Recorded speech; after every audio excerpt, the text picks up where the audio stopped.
Les quelques 800 professionnels de la STM ont déclenché une grève du temps supplémentaire cette nuit à minuit 1. Le débrayage va durer jusqu'au 11 janvier prochain. Il n'y aura aucun professionnel qui va être disponible le soir, la fin de semaine ou pendant les vacances des fêtes. 31 ans d'existence de notre syndicat, c'est la première fois que la direction de la STM nous pousse jusqu'à la grève. Le syndicat qui représente notamment les architectes, les ingénieurs, les analystes et les conseillers est sans convention collective depuis près d'un an maintenant. On est rendu dans une impasse, donc il y a seulement deux questions à régler. Les augmentations salariales, puis tout ce qui est sécurité d'emploi. On a fait des propositions au niveau de ces deux enjeux-là, mais la STM ne semble pas vouloir bouger. Elle reste ferme, donc on n'a pas le choix de faire une journée comme aujourd'hui.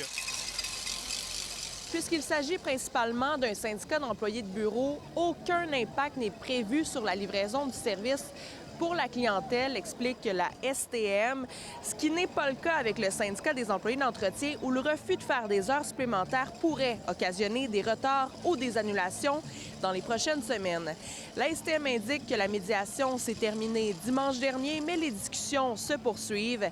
Par écrit, elle indique être mobilisée à arriver rapidement à une entente et se rendra disponible pour négocier durant les fêtes. On anticipe heureusement pas d'impact cette fois sur les usagers. Par contre, ça montre le problème de financement des transports collectifs au Québec.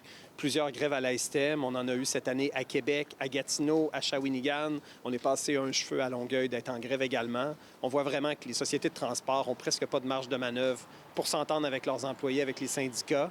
Et effectivement, ça résulte en une nouvelle grève du côté de la STM. En terminant, bonne nouvelle pour le nouvel an, le service de nuit sera prolongé.